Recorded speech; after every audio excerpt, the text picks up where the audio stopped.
Boba Fett was a bounty hunter and a genetic clone of the infamous Jango Fett. In the Clone Wars, he teamed up with a group of bounty hunters that included Aurra Sing and Bossk. During the rise of the Galactic Empire, Boba gained a reputation as one of the galaxy's deadliest bounty hunters.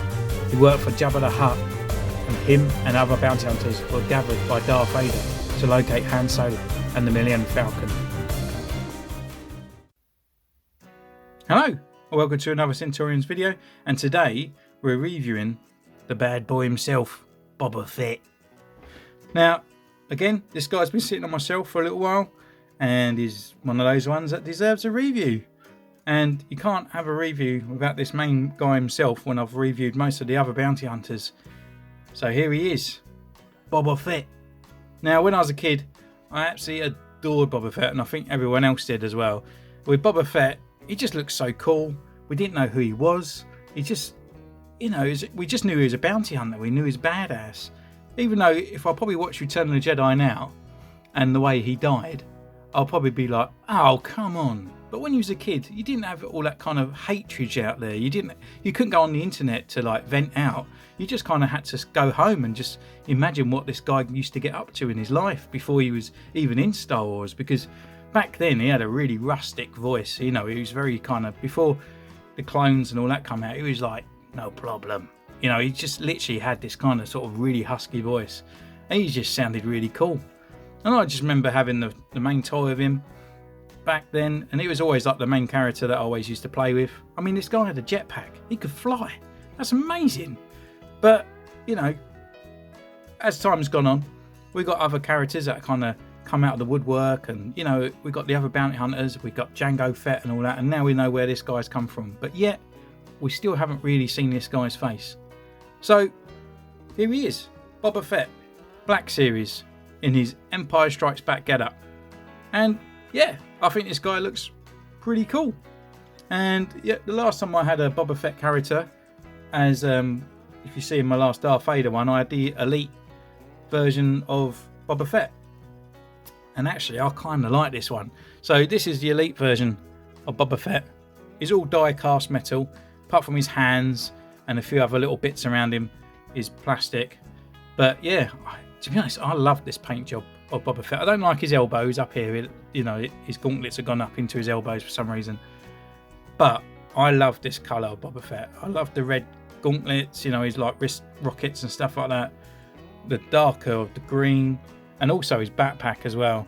It's just done nicely, like all those different colours and everything on there. So I'm thinking a little bit further down the line, if they're not bringing out a Boba Fett like this, then stay tuned, because I reckon there might be a custom of this one coming along down the lines, to be honest, because I really like this guy.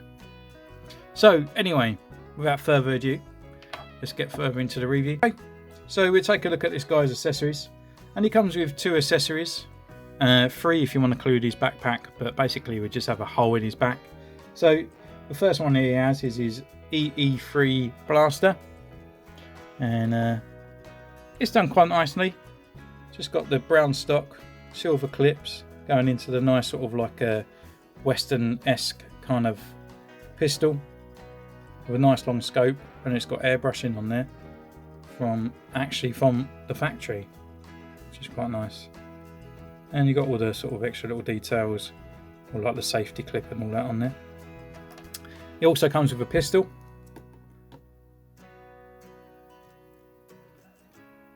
which is just like a little mini sharpshooter.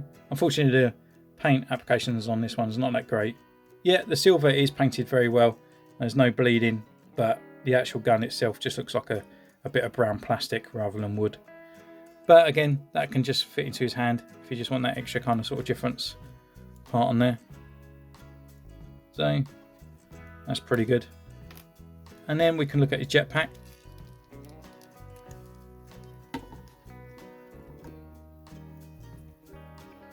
And it's very sort of basic, just very green, just a few sort of chips and all that on there. And that's why I prefer this one. It just got the look on there, it just looks 10 times better. But yeah, it's just a very, I know there's bootlegs of this Boba Fett out there, and this to me just looks like a what the bootleg would come with, and you would have to paint it like the other one. I just don't remember it being that green. But I kind of like the bottom part here where it looks like it has the old rocket thing built in, the old spring launcher. So looking at that, we can go straight into his articulation. And Boba Fett's articulation, bear in mind he's got a few extra sort of like wires and stick bits coming out. You can get him into any pose that you like. So he's got a neck swivel, you can look up, you can look down. There's no sort of really rocker in there. There's a slight sort of movement, so you can give him those sort of little esque looks. His arms can't really come up too much because obviously he's got his shoulder pads. That one's 10 times better. He's got a rotation at the elbow on this one, and this one's a swivel just below that kind of sort of change in the arm, because he's got a tube that's supposed to be look like it's going up there. So this one can get to about 90 degrees, and this one's the same. We've got rotation at the wrist and a hinge down, because obviously he's got his wrist gauntlets that get in the way. And he's got a swivel at the waist. Not really much of an ab crunch, but because he's got his head can dip and you can bring his legs up, you know, if you want that sort of flying away kind of look, you don't really have to do the crunch at all. So his legs can come out this far. He's got an upper thigh rotation. He can kick forward, not much because of these little bags that are stuck to his belt. And he can kick back this far. And he's got a double jointed knee. He's got a rocker and a pivot on his ankle.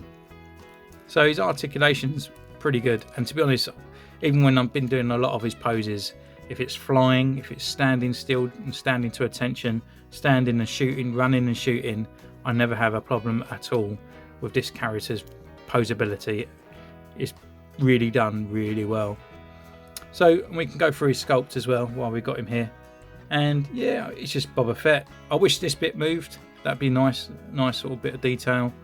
You know, I think the green's slightly off a bit. I think it needs to be a bit darker. Might need to be this sort of green more over. But yeah, it's done quite nice. So we've got his little badge on his armour being a bit chipped and a bit raffle, and I kind of like it. It's got this kind of sort of extra kind of grazing on the armour, so it does look like a metal plate. And we've got his LED kind of sort of display here, which is just highlighted in red.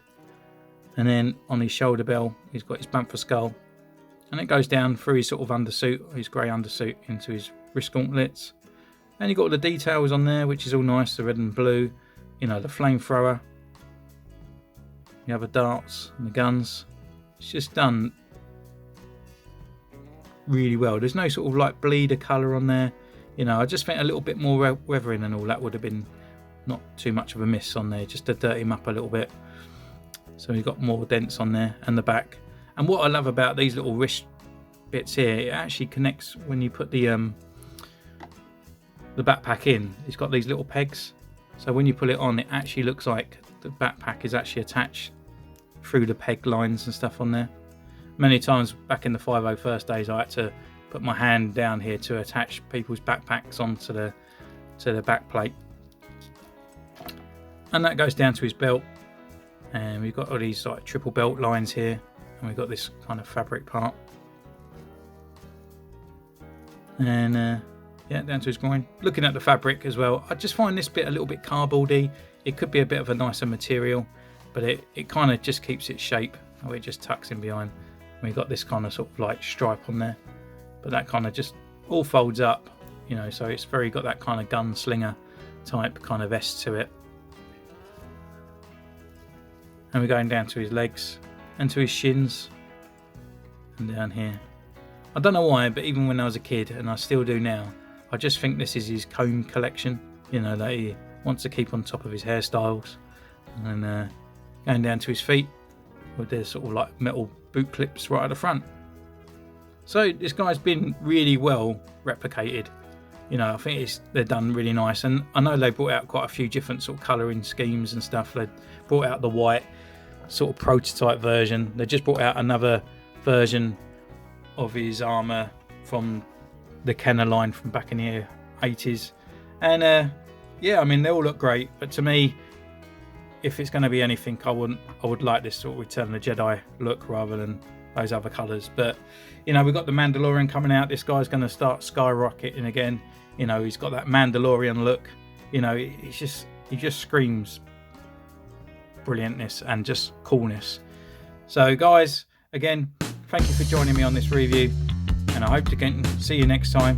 You can subscribe, you can comment, you can follow me on Instagram, and I'll see you next time. Bye.